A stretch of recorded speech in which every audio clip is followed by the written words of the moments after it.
얄미운 사람들에 관한 책. 토니 모리슨, 슬레이드 모리슨 글, 파스칼 르메트르 그림. 이 그림책은 얄미운 사람들에 관한 이야기입니다. 어른들 중에는 얄미운 사람들이 있습니다. 물론 어린아이들 중에도 얄밉게 구는 애가 있지요. 얄미운 짓을 할 때 방긋 웃는 사람도 있어요. 하지만 대부분은 얼굴을 찡그리면서 얄밉게 굴어요. 소리 지르기는 얄미운 사람들이 가장 잘하는 거예요. 하지만 정말로 얄미운 사람은 속닥속닥 귓속말을 하는 사람들이지요. 내가 알고 있는 얄미운 사람들은 바로 이런 사람들이에요. 우리 할머니와 할아버지는 얄미워요. 할머니는 나보고 앉으라고 말해요.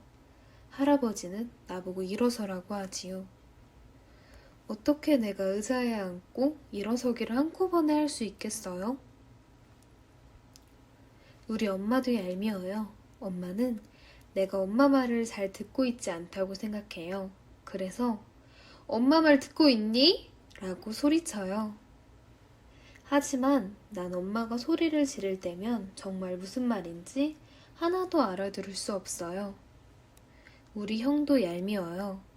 우리끼리 체스 놀이를 할 때 형은 나이트는 거기로 갈 수 없어 라고 말해요. 하지만 형은 밤이 매일매일 지나간다는 것을 알고 있어요. 우리 선생님도 얄미워요. 선생님은 내가 공책줄에 맞춰 글씨를 쓰지 않는다고 혼내요. 하지만 선생님은 내가 쓴 글 위에다 삐뚤빼뚤 글을 쓰지요. 엄마 대신 가끔 나를 돌봐주는 누나도 얄미워요. 누나는 이제 그만 일어나. 시간을 낭비하면 안 돼. 라고 말해요. 하지만 시간을 사용할 줄 안다면 내가 왜 시간을 낭비하겠어요? 얄미운 짓을 할 땐 어른들도 아이 같아 보여요. 그렇다고 얄미운 짓을 하는 아이가 어른처럼 보이는 건 아니에요. 누군가 소리를 지르면 나는 도망가요.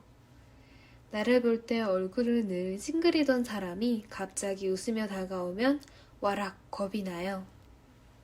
그래도 난 언제나 웃을 거예요. 멋지죠? 이 세상의 모든 용감한 아이들에게, 그리고 자신이 어떠한지 알고 있는 얄미운 사람들에게. 글을 쓴 토리 모리슨과 아들 슬레이드 모리슨.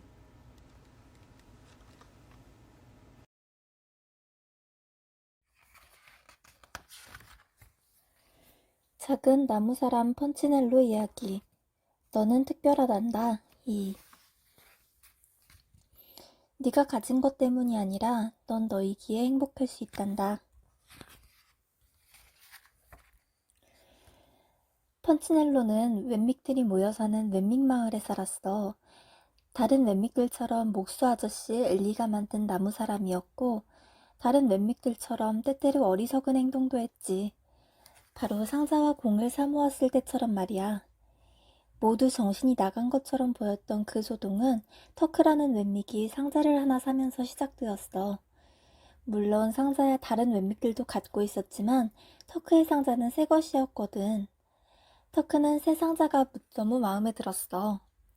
자기 것이 마을에서 최고라고 생각했지. 그는 상자의 밝고 예쁜 색깔을 뽐내고 싶었어. 너무나 심하게 뽐내고 싶었지.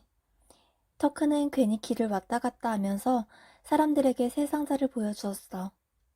그리고는 아무나 붙잡고 불쑥 말했어. 너 내 새 상자 봤니?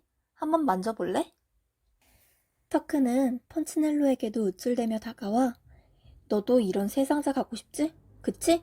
하고 약 올리듯이 말했어. 펀치넬로는 그 상자가 아름다워 보였고 자기도 하나 있으면 좋겠다고 생각했어. 터크는 계속 상자를 뽐내며 돌아다녔어. 자기는 새 상자를 갖고 있기 때문에 그 어떤 웬맥보다도 훌륭하다고 생각하면서. 하지만 닙은 그것을 인정할 수 없었어. 내 것도 터크만큼 좋아. 닙은 지나가며 웬맥들에게 자기 상자를 보여주면서 그렇게 말했어. 닙의 상자는 새 것은 아니지만 좀 더 크고 색깔이 밝았어. 터크의 상자보다 말이야. 터크는 아무 말도 못하고 닙을 노려보기만 했어. 그리고는 뭔가를 생각해냈지. 터크는 가게로 달려가 공을 한 개 더 샀어. 이제 닙보다 더 많이 갖게 된 셈이야. 상자에다가 공을 한 개 더 가졌으니까. 닙은 터크의 공을 보고 입맛살을 찌푸렸어. 하지만 곧 괜찮아졌지. 공을 2개 샀거든. 닙은 얼굴에 미소를 짓고 2개의 공과 상자를 든 채 터크에게 다가가 뽐내며 말했어. 이제 내가 너보다 더 많아. 터크는 정신없이 가게로 달려가 상자를 하나 더 샀어. 그러자 닙도 달려가서 공을 하나 또 샀어. 그리고 이번엔 터크가 공을, 닙은 상자를 샀어. 공, 상자, 공, 상자. 터크, 닙, 터크. 둘은 번갈아가면서 상자와 공을 샀어. 이쯤에서 누군가 이소동이 더 이상 커지지 않게 막아야 했어. 실제로 사장님이 그러려고 했지. 당신들 참 어리석군. 도대체 장난감 따위가 더 많고 적고에 누가 신경 쓴단 말이오? 사장님이 터크와 닙에게 말했어. 시장님은 지금 질투하시는 거죠? 봐요, 시장님은 한 개도 없잖아요. 두 사람은 시장님에게 대들었지. 질투라고? 맙소사. 그러나 잠시 뒤 시장님은 가게에 들어가 상자와 공을 하나름 샀어. 이제 다른 왼맥들도 경쟁에 끼어들기 시작했어. 정육점 아줌마, 빵집 아저씨, 가구점 총각, 그리고 동네 소아과와 치매 치과 의사들까지. 오래지 않아 거의 모든 왼맥들이 상자와 공을 가장 많이 모은 왼맥이 되고 싶어 했어. 큰 상자, 밝은 상자, 무거운 공, 가벼운 공. 키가 작은 사람들도 큰 사람들도 상자와 공을 들고 다녔어. 모두가 들고 다녔지. 그리고 똑같이 생각했어. 많이 가지면 훌륭한 왼맥이고 적게 가지면 하찮은 왼맥이다. 자기 키보다 더 높이 상자와 공을 안고 가는 왼맥을 보면 저기 훌륭한 왼맥이 지나간다. 그렇게 말했지. 그러나 공과 상자를 달랑 하나씩 들고 가는 왼맥을 보면 고개를 저으며 혀를 찼어. 그리고 중얼거렸지. 하찮고 별 볼 일 없는 왼맥이로군. 물론 펀치넬로는 하찮은 왼맥이 되고 싶지 않았어. 그래서 상자와 공을 들 수 있는 대로 많이 모으기로 마음먹었지. 펀치넬로는 우선 옷장 속에서 조그만 공 하나를 찾아냈어. 그리고 주머니를 톡톡 털어 작은 상자 1개를 살 만큼의 돈을 모은 거야. 상자와 공을 더 사려면 내 책을 팔아야겠다. 펀치넬로는 심각한 표정으로 중얼거렸어. 펀치넬로는 정말로 책을 팔아서 한쪽에 구름이 그려진 초록색 상자를 샀어. 하지만 펀치넬로는 더 많이 갖고 싶었던 거야. 돈이 더 필요해. 밤을 새워 일을 해야겠다. 그렇게 해서 번 돈으로 공을 하나 더 샀어. 계속해서 자지 않고 일하니 펀치넬로에겐 침대가 필요 없었지. 침대도 팔아야겠다 라고 마음먹었어. 침대를 판 돈으로는 공을 2개 살 수 있었고. 머지않아 펀치넬로도 공과 상자를 많이 갖게 됐어. 하지만 다른 왼믹들은 더 많이 갖고 있었지. 어떤 왼믹들은 너무 많아서 걷기조차 불편해했어. 그들은 상자와 공이 너무 많아서 너무너무 불편해 하고 투덜댔지만 실제로는 자랑하는 거였어. 펀치넬로도 그런 왼믹들처럼 되고 싶었어. 그래서 더 많은 물건을 팔아치웠고 더 오래 일했어. 잠을 못 잔 눈은 피로해 보였고 장난감을 들고 다니느라 팔의 힘도 다 빠져버렸어. 마지막으로 쉰 게 대체 언제였을까? 하지만 가장 나쁜 일은 친구들과 노는 것조차 잊어버렸던 거야. 너무 오랜만이다. 어느 날 친구 루시아가 펀치넬로에게 말했어. 이제 우리랑 안 놀 거야? 단짝이던 스플린트가 물었지. 사실 세상 모든 왼믹들이 상자와 공에게 정신을 빼앗긴 건 아니었어. 펀치넬로의 친구들은 그러지 않았거든. 그러나 펀치넬로에겐 친구들보다 상자와 공을 모으는 일이 더 중요했어. 난 더 일해야만 돼. 펀치넬로가 이렇게 대답하자 친구들이 한숨을 내쉬었어. 하지만 펀치넬로는 신경 쓰지 않았어. 오직 상자와 공을 모으는 왼믹들이 어떻게 생각하느냐가 중요했으니까. 그렇지만 펀치넬로가 아무리 열심히 일을 해도 다른 왼믹들의 관심을 끌 만큼 많이 사모을 순 없었어. 마침내 그는 결심했어. 그래, 집을 팔아야겠어. 그건 미친 짓이야. 루시아가 소리쳤지. 앞으로 어디서 살려고? 스플린트가 물었어. 펀치넬로는 대답을 하지 못했지만 신경 쓰지 않았어. 오직 그 돈으로 살 상자와 공들만 생각했거든. 결국 펀치넬로는 집을 팔았어. 그래서 상자와 공을 사고 또 사고 또 샀지. 너무 많이 들고 다니느라 앞을 제대로 볼 수도 없었어. 들고 다니는 것들이 펀치넬로의 키보다 훨씬 높았지. 하지만 개의치 않았어. 팔이 좀 아프면 어때? 걸어가다 벽에 부딪히는 게 뭐 큰일인가? 친구가 없으면 어떤걸? 펀치넬로에겐 상자와 공이 있었고 그가 지나가면 웬믹들이 뒤돌아보며 와, 저 훌륭한 웬믹 좀 봐! 하고 말하곤 했는걸. 비록 그들은 볼 수 없었지만 소리는 들을 수 있었잖아. 펀치넬로는 기분이 무척 좋았어. 펀치넬로는 자신이 훌륭한 웬믹이라고 생각했지. 그런데 누군가 규칙을 바꿨어. 바로 시장님의 부인이었지. 시장님의 부인은 자신의 상자와 공들이 무척 자랑스러웠어. 엄청나게 많았을 뿐만 아니라 특별한 것들도 많았기 때문이지. 시장님의 부인은 이름도 별난 최고급 상점에서 상자와 공을 샀어. 그리고 누구나 볼 수 있게 상표를 붙인 채로 들고 돌아다녔지. 자신이 최고의 웬믹이란 걸 보여주고 싶었던 거야. 어느 날 그녀에게 한 가지 생각이 떠올랐어. 나는 가장 많이 갔고 또 가장 높이 올라갈 테야. 그녀는 상자 더미 꼭대기에 올라가 외쳤어. 여러분, 날 봐요. 그러자 상자와 공을 모으는 웬믹들 사이에 더 높이 올라가려는 소동이 벌어졌어. 어떤 이는 분수대 위에, 어떤 이는 발코니 위에, 또 다른 이는 지붕 위에까지 올라갔어. 그렇지만 산 꼭대기를 생각해낸 것은 바로 사장님이었지. 마을 뒤편에는 웬믹 봉우리가 있었어. 나는 산 꼭대기에 가장 먼저 올라가겠다. 시장님은 정말로 그렇게 되기를 바라면서 외친 거야. 이제 어떤 웬믹이 가장 많이 갔고 또 가장 높이 올라가느냐는 경주가 되었지. 웬믹들은 상자와 공을 들고 산 꼭대기를 향해 달려갔어. 그것은 참 어리석고 한심한 경주였지. 그들 나무 사람들은 앞이 안 보였기 때문에 서로 마구 부딪혔어. 지쳐 쓰러지기도 했고 길이 좁아 산 아래로 굴러 떨어지기도 했지. 하지만 그들은 계속해서 올라갔어. 펀치넬로도 맨 뒤에서 그들을 쫓아갔어.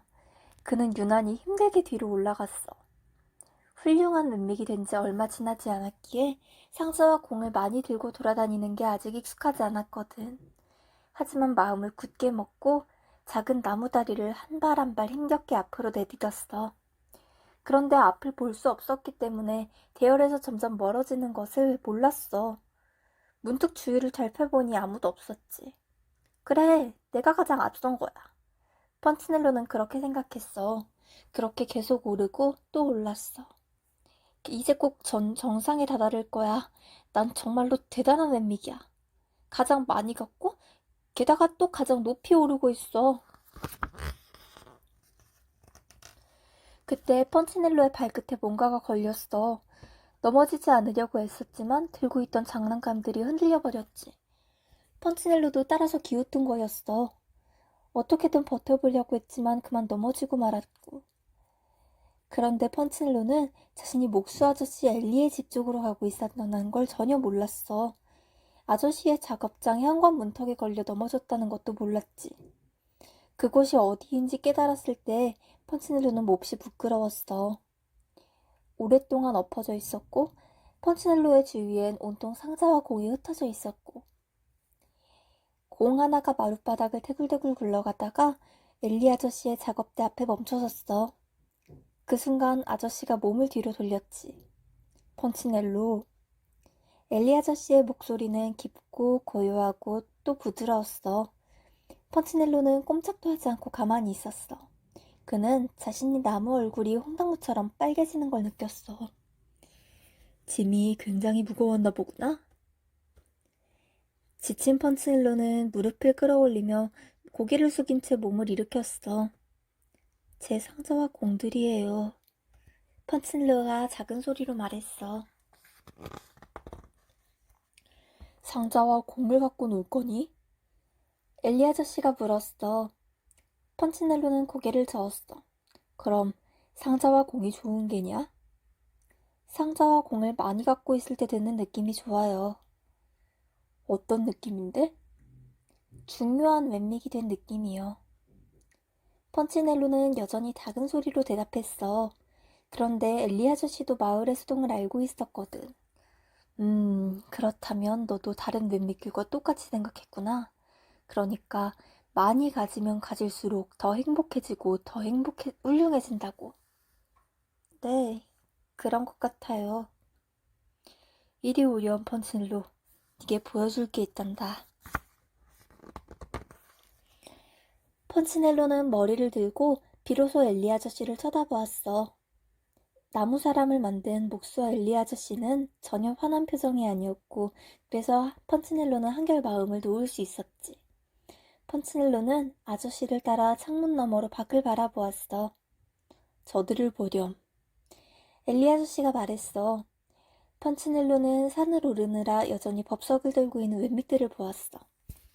그들은 넘어지고 자빠지고 다투고 심지어 앞서가기 위해 팔꿈치로 서로를 치기까지 했어. 저들이 행복해 보이니? 아저씨가 물었어.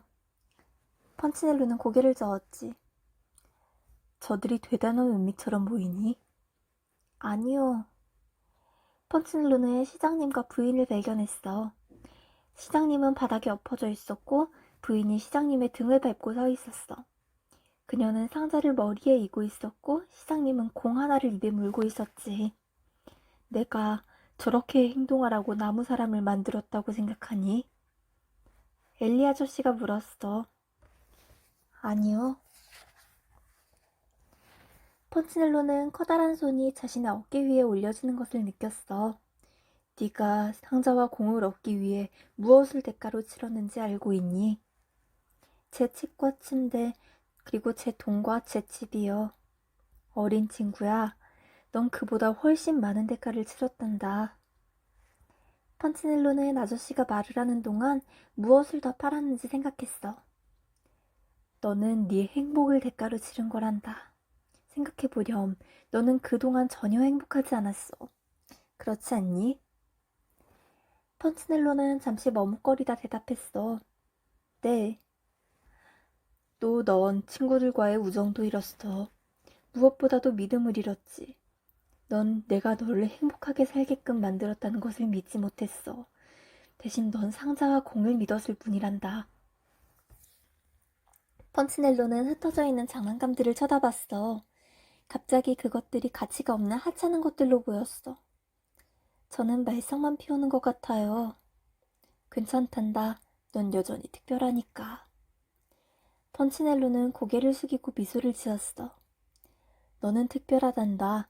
네가 가진 것 때문이 아니라 오직 너라는 이유만으로. 너는 나에게 소중하며 난 널 사랑한단다. 그것을 잊지 마렴, 어린 친구야. 잊지 않을게요. 펀치넬로는 미소를 지었어. 그리고 조금 있다가 엘리 아저씨를 불렀지. 엘리 아저씨, 왜? 이 상자와 공을 어떻게 할까요? 글쎄, 정말로 필요한 누군가에게 줘야겠지. 펀치넬로는 떠나려다가 다시 한번 멈춰서서 말했어. 엘리 아저씨, 왜? 근데 저 잘 곳이 없어요. 엘리는 미소를 지었어. 그리고 말했지. 오늘 밤 이곳에서 자면 어떻겠니? 그랬으면 좋겠어요. 저 많이 피곤하거든요. 그리고 그날 밤 펀치넬로는 대패밥 침대 위에서 잠을 잤어. 아주 푹 잤지. 그를 만든 목수의 집은 무척이나 편안했으니까.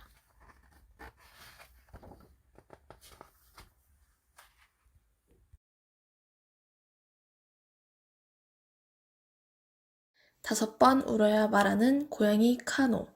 신은숙 글 그림. 카노는 아주 특별한 고양이예요. 왜냐고요? 그건 말이죠.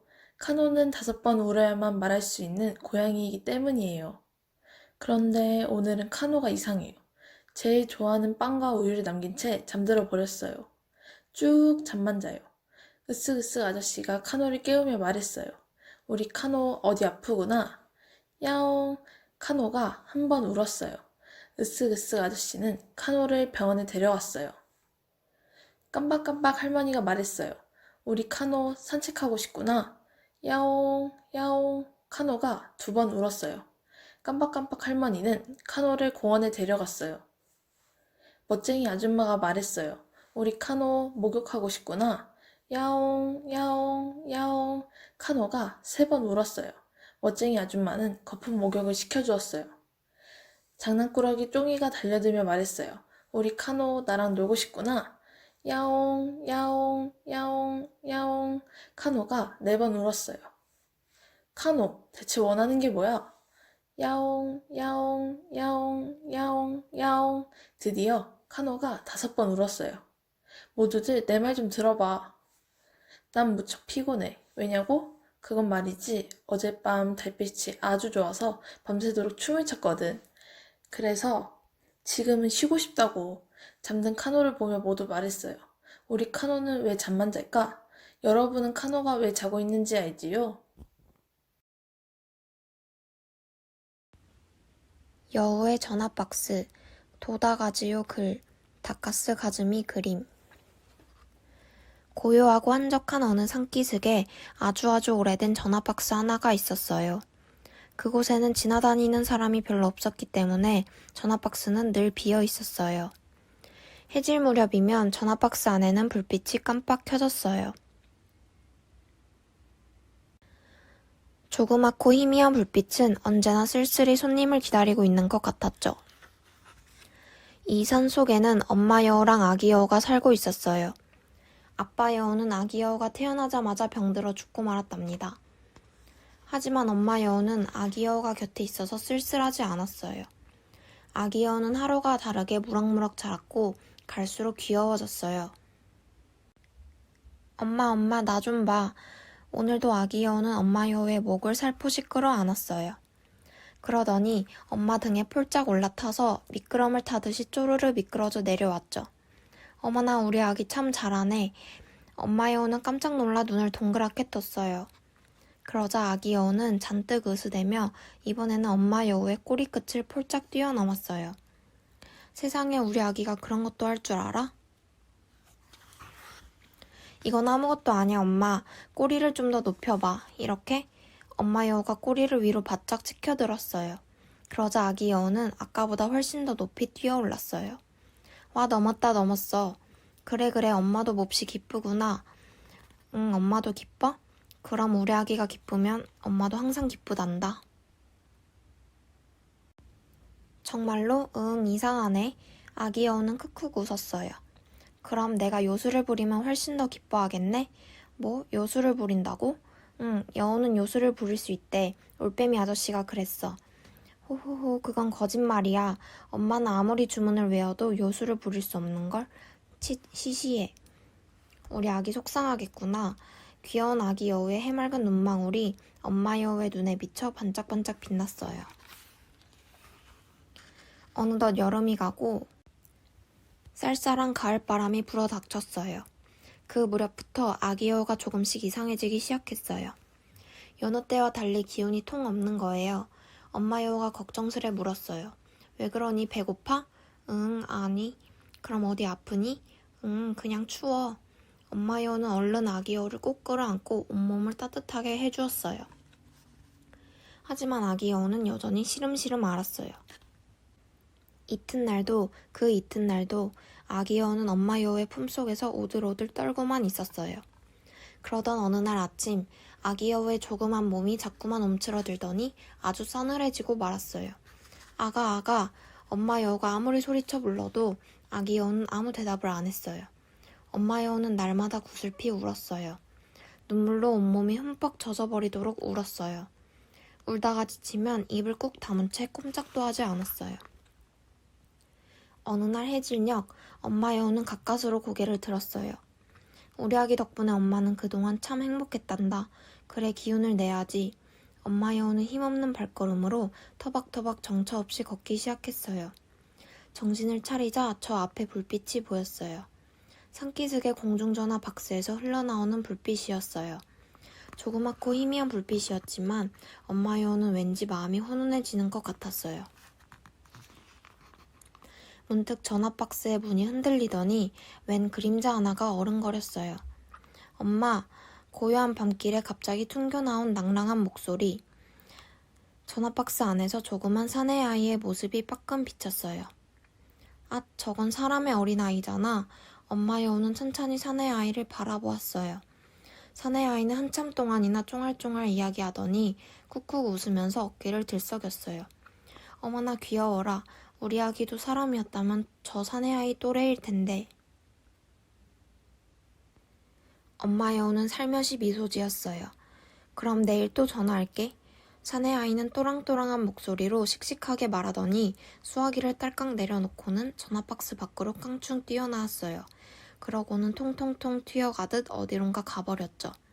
엄마 여우는 깜짝 놀랐어요. 사내아이의 뒷모습에서 꼬리가 살랑살랑 흔들린 것 같았거든요. 이튿날 아침 엄마 여우는 풀잎에 맺힌 이슬을 밟으면서 서둘러 산을 내려갔어요. 그럼 내일 또 전화할게. 사내아이의 또랑또랑한 말소리가 엄마 여우의 귓가에 쟁쟁하게 메아리 쳤어요. 그 애는 엄마한테 전화하러 다시 올 거야. 엄마 여우는 사내아이를 다시 한번 보고 싶었어요. 이제 어렴풋이 보았던 사내아이의 꼬리가 있는지 없는지도 꼭 확인해보고 싶었고요. 엄마 여우는 전화박스에 어제보다 바투 다가갔어요. 그러고는 풀숲에 납죽 엎드려 사내아이가 오기만을 기다렸죠. 하지만 햇님이 하늘 높이 떠오르고 새들이 지지배배 울면서 산으로 돌아가도 사내아이는 나타나지 않았어요. 이따금 조그만 자동차가 부릉부릉 소리를 내며 흙먼지를 날리면서 지나쳐 갈 뿐이었어요. 이윽고 하늘빛이 도라지꽃 색깔보다 짙어지자 또다시 전화박스에 불이 깜빡 켜졌어요. 마치 그것이 신호인 듯 타박타박 발소리가 들려왔어요. 엄마 여우는 귀를 쫑긋 세웠어요. 아, 드디어 이제 그 사내아이가 온 거예요. 이영차, 사내아이는 전화박스의 문을 활짝 열어젖히더니 한껏 발돋움해서 수화기를 집어들었어요. 여보세요, 엄마야? 오늘도 변함없이 씩씩한 목소리가 들려왔어요. 또랑또랑한 저 소리. 사내아이의 목소리는 어제보다 훨씬 또렷하게 들렸죠. 동그랗고 포동포동한 얼굴도 더 잘 보였고요. 하지만 안타깝게도 요리조리 아무리 살펴봐도 사내아이한테는 꼬리가 달려있지 않았어요. 그때 사내아이가 말했어요. 엄마 보고 싶어. 엄마 여우는 가슴이 철렁 내려앉았어요. 마치 아기 여우가 살아 돌아와 자기한테 말을 건넨 것 같았기 때문이에요. 그래, 엄마도 우리 아기가 무척 보고 싶단다. 엄마 여우는 무심결에 중얼거렸어요. 사내아이는 날마다 전화박스에 불이 켜질 무렵이면 꼬박꼬박 찾아왔어요. 엄마 여우도 해질녘이면 어김없이 산 아래로 내려갔고요. 그러고는 풀숲에 오독하니 앉아 사내아이의 이야기에 가만히 귀를 기울이곤 했어요. 엄마, 오늘은 할아버지랑 읍내에 있는 기차역에 갔다 왔어. 엄마 여우는 사내아이의 말에 나지막히 대답했어요. 어머나, 그랬어? 재밌었겠구나. 커다란 역에는 기차가 무지무지 많았어. 그래, 엄마도 같이 갔더라면 좋았을 텐데. 우리 집까지 가는 기차도 있었어. 나 그 기차 타고 싶었는데. 돌아오는 길에 할아버지가 짜장면 사주셨어. 맛있었니? 응, 너무너무 맛있었어. 그러고 나서 아이스크림도 먹었어. 할아버지 것도 내가 다 먹었어. 저런 배탈 나지 않았어? 그러자 사내아이는 한숨을 푹 내쉬면서 말했어요. 엄마가 우리랑 같이 있었으면 더 좋았을 텐데. 엄마 여우는 그 순간 사내아이한테 달려가 꼭 껴안아주고 싶었어요. 머리카락이랑 얼굴도 싹싹 핥아주고 싶었고요. 하지만 그럴 수는 없었지요. 그랬다가는 사내아이가 깜짝 놀라서 다시는 오지 않을 테니까요. 엄마 여우는 꼬리를 몸에 찰싹 붙이고 가만히 지켜볼 뿐이었어요. 사내아이는 쉴 새 없이 제잘거렸어요. 엄마, 빨리 나와야 돼. 그러면 같이 바이킹도 타고 바닷가에도 놀러 가자. 응, 엄마? 그래. 그때까지는 전화만 해도 괜찮아. 나 전화만 해도 기쁜걸? 그래, 엄마도 아주 기뻐. 엄마는 만날 그래. 내가 기쁘면 엄마도 항상 기쁘대. 그럼 우리 아기가 기쁘면 엄마도 기쁘단다. 엄마 여우는 연거푸 고개를 끄덕였어요. 그러던 어느 날 엄마 여우가 아무리 기다려도 사내아이는 나타나지 않았어요. 하늘에는 벌써 둥근 보름달이 휘영청 떠올랐는데도요. 어쩐 일일까? 엄마 여우는 몹시 걱정스럽어요. 바로 그때 저만치서 사내아이가 헉헉거리며 뛰어왔어요. 사내아이 뒤에는 할아버지인 듯한 사람이 따라왔고요. 엄마 너무 늦게 전화해서 미안해. 오늘은 할아버지가 일이 늦게 끝나서 조금 전에야 돌아오셨거든. 사내아이는 그렇게 말하고서 겨우 마음이 놓인 듯 할아버지한테 전화를 바꿔주었어요. 그동안 잘 있었니? 건강은 좀 어떠냐? 다행이구나. 오늘은 너무 늦었으니 내일 전화라고 했는데도 이 녀석이 당최 말을 듣지 않는구나. 할아버지가 이렇게 말하며 허허 웃자 사내아이도 쑥스러운지 조그만 손으로 입을 가리고 쿡쿡 웃었어요. 엄마 아이는 밤마다 사내아이의 이야기를 엿듣는 사이에 여러 가지 사실을 알게 되었어요. 이윽고 산에서 얼음처럼 차가운 바람이 휘몰아쳤어요. 울긋불긋 물들었던 나뭇잎은 모두 떨어져 길바닥에 스산이 나뒹굴고 있었어요.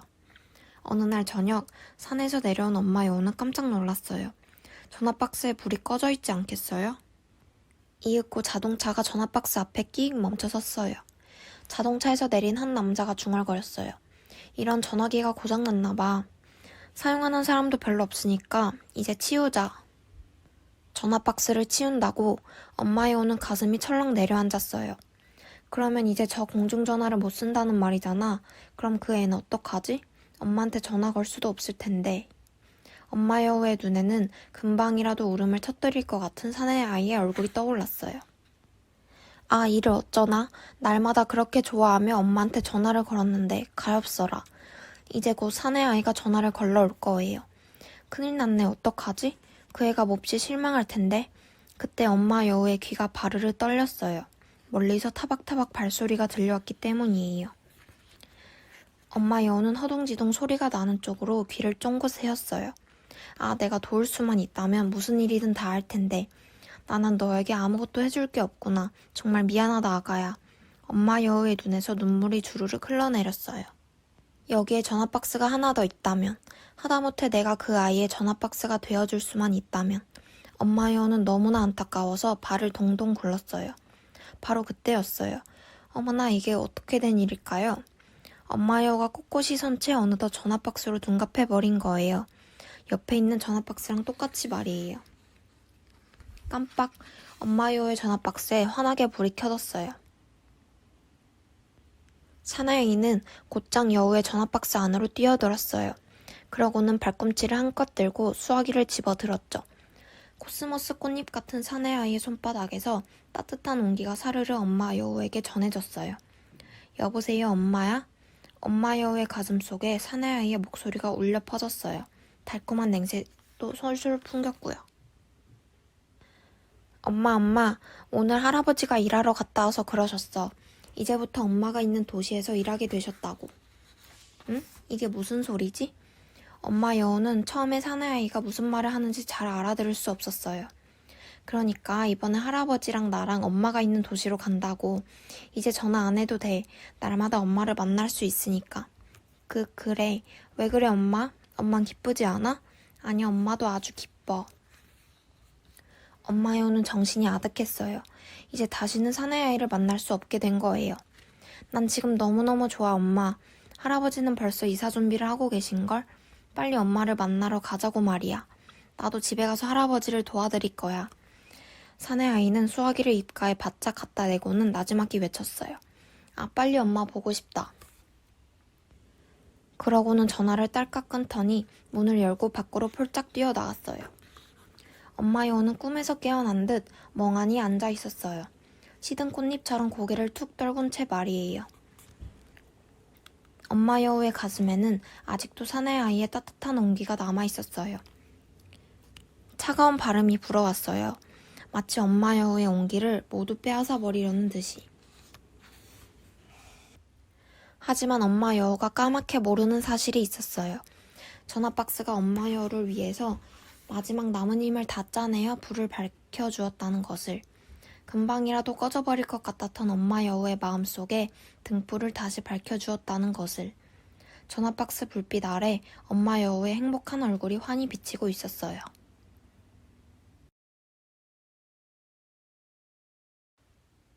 바비의 호두깎이 인형. 글쓴이 린다 잉겔스펜, 힐러리 힝클, 그린이 로버트 사우버, 옮기니 이시영, 편애니 정남순. 옛날 어느 크리스마스 이브였어요.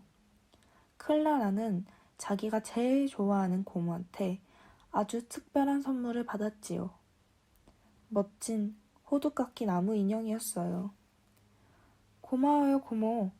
클라라가 소리쳤어요. 정말 멋져요.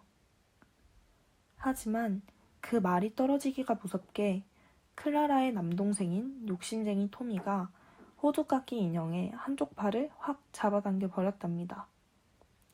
호두깎이 인형은 팔이 뚝 부러지고 말았어요. 그날 밤이었어요. 클라라는 살금살금 아래층으로 내려와 호두깎이 인형의 팔을 붕대로 조심스럽게 메어주었어요. 그리고 곧 푹신푹신한 소파에 누워 잠이 들었답니다. 클라라가 꿈을 꾸는 사이 벽시계가 밤 12시를 알리기 시작했어요. 땡땡땡. 벽시계에 난 작은 틈에서 눈부신 불꽃이 뿜어나오기 시작했어요. 땡땡땡. 방 안 가득 생쥐 군대가 쳐들어왔어요. 땡땡땡. 호두깎이 인형이 눈을 번쩍 떴어요. 그리고 벌떡 일어나 칼을 빼들었어요.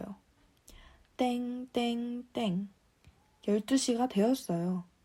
클라라가 눈을 깜빡이며 일어났어요. 클라라는 깜짝 놀랐답니다.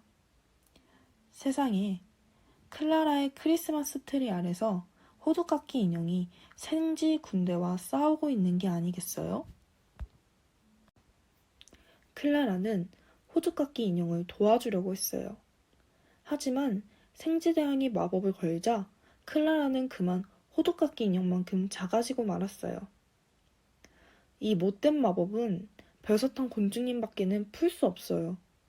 호두깎이 인형이 말했어요. 나도 생쥐대왕의 마법에 걸려 호두깎이 인형이 되고 난 뒤로 그 별사탕 공주님을 찾고 있죠. 그때 부엉이 한 마리가 반짝이는 목걸이 하나를 주었어요. 별사탕 공주님을 만나거든 이 목걸이를 열어봐요. 그럼 아가씨는 다시 예전 모습으로 집에 돌아올 수 있어요. 클라라와 호두깎이 인형은 별사탕 공주님을 찾아 함께 여행을 떠났어요. 벽시계에 난 작은 틈을 통해 눈부신 불꽃의 통로를 따라 마침내 마법의 땅에 들어섰답니다. 하늘이 온통 눈송이로 가득했지만 눈송이는 차갑지 않았어요. 어느새 작고 귀여운 요정들이 클라라와 호두깎이 인형을 감싸며 춤을 추었어요. 눈의 요정들이지요. 호두깎이 인형이 말했어요. 여행을 다시 시작하자 이번엔 마저펜이라는 마법의 말을 만났어요. 온통 무너진 생강과자 마을에서였어요. 마저펜은 썰매를 타고 무너진 집들 사이를 달리다가 클라라는 땅에 뒹구는 작은 인형을 발견했어요. 이 인형이 네 것이니? 클라라는 줄무늬 바카옷을 입은 소녀에게 물었어요. 줄무늬 바카옷을 입은 소녀는 고개를 끄덕였어요. 누가 마을을 이렇게 만들었지? 호두깎이 인형이 생강과자 소녀에게 물었어요. 생강과자 소녀는 줄무늬 바카옷을 입은 소녀의 오빠였어요. 생쥐대왕 군대가 그랬어요. 아이들이 말했어요. 생쥐군대가 와요. 아이들이 소리쳤어요. 마저펜은 서둘러 몸을 피했어요. 클라라와 친구들도 나쁜 지들을 피해 달아나야 했지요. 그런데 갑자기 높은 나무 위에서 사다리가 내려왔어요. 사다리를 타고 올라가자 클라라와 친구들은 그들을 구해준 사람들을 만날 수 있었어요. 박하소령과 사탕데이였지요. 여러분이 별사탕 공주님을 찾는 것을 돕겠소. 박하소령이 말했어요. 한편 과자의 성에서는 생지대왕이 백성들을 모두 돌로 만들어 놓고 왕의 자리에 앉아 있었어요. 생지대왕은 얼굴을 사납게 찌푸리고 박지핌이 물어온 소식을 듣고 있었어요. 클라라와 호두깎이 인형이 별사탕 공주님을 찾고 있다는 것이었지요. 생지대왕은 눈을 반짝이더니 콧방귀를 흥 뀌었어요. 나한테 다 계획이 있지. 숲속에서 클라라와 호두깎이 인형은 여행을 위해 먹을 것과 마실 것을 찾아 돌아다녔어요. 호두깎이 인형이 어떤 오래된 우물의 문을 열자 우물 안에서 수십 명의 꽃의 요정이 날아올랐어요. 나쁜 생쥐들한테 붙잡혀 우물 안에 갇혀있던 요정들이었어요. 요정들은 자기들을 풀어준 호두깎이 인형에게 춤을 추며 감사했답니다. 클라라도 기뻐서 꽃의 요정들과 함께 춤추었지요. 그런데 갑자기 온 땅이 쿵쿵 울리기 시작했어요. 생지대왕이 괴물병사를 내보낸 것이었어요. 그러자 곧 온 하늘이 흰 눈으로 가득 덮였어요. 아니, 그것은 흰 눈이 아니라 하얀 눈의 요정들이었어요. 눈의 요정들은 가까운 호수로 날아들어 호수를 꽁꽁 얼려버렸어요. 사라졌던 마조펜도 머리털을 휘날리며 돌아왔어요. 어서 썰매를 타요. 클라라가 외쳤어요.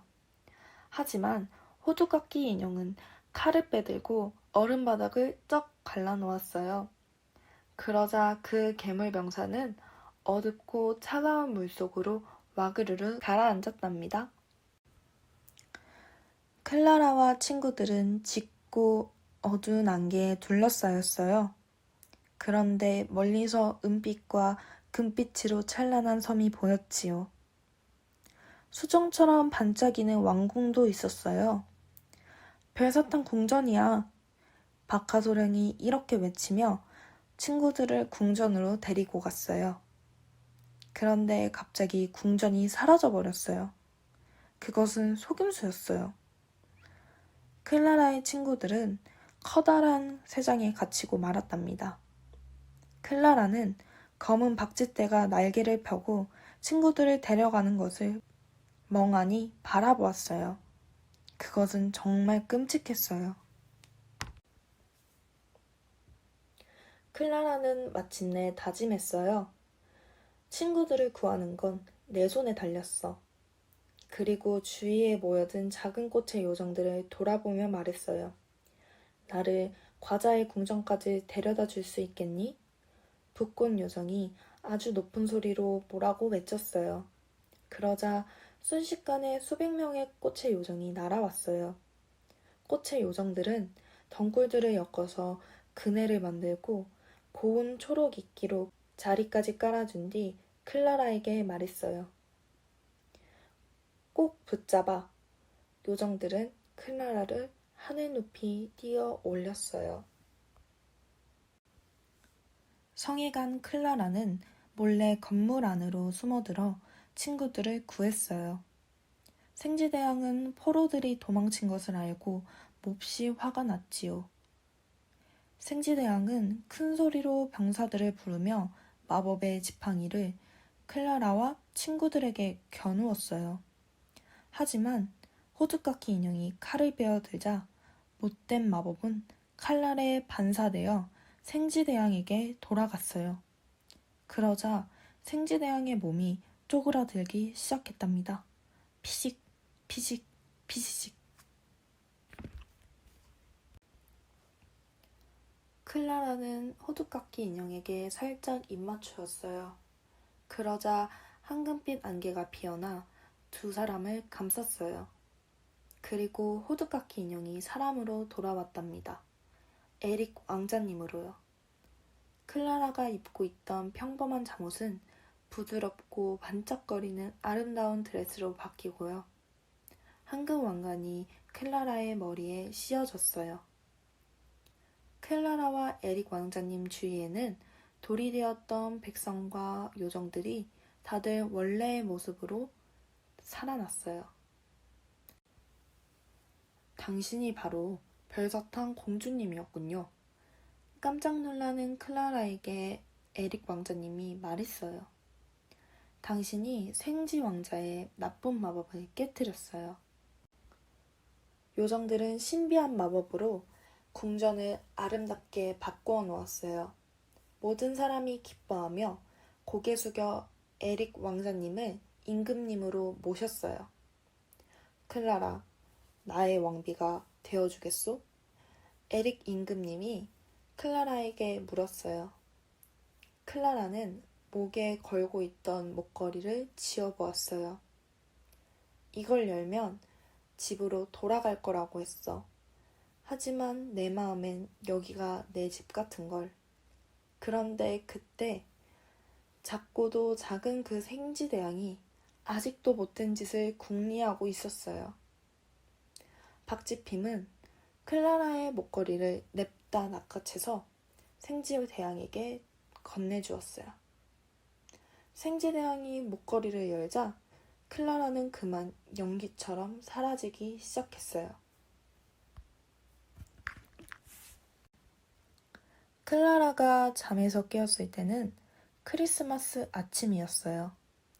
클라라는 자기 집 방 안에 돌아와 있었어요. 목걸이도 보이지 않고 호두깎이 인형도 사라지고 없었지요. 클라라는 너무 슬펐어요. 그날 오후에는 사랑하는 고모가 오시고 선물도 풀어보겠지만 클라라는 조금도 신이 나지 않았어요. 그날 저녁 늦게 고모가 오셨어요. 그런데 고모는 손님을 한 명 데리고 오셨지요. 클라라, 여기 이 친구는 에릭이란다. 고모가 웃으며 말씀하셨어요. 클라라는 너무 놀라서 숨이 막히는 줄 알았어요. 에릭, 당신이군요. 그렇죠?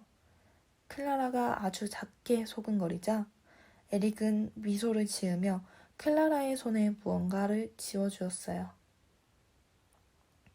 그것은 바로 클라라가 잃어버린 그 목걸이였답니다. 저와 춤을 추실까요? 에릭이 물었어요. 에릭과 춤을 추면서 클라라는 자신과 에릭이 요정성의 왕과 왕비 같다고 생각했어요.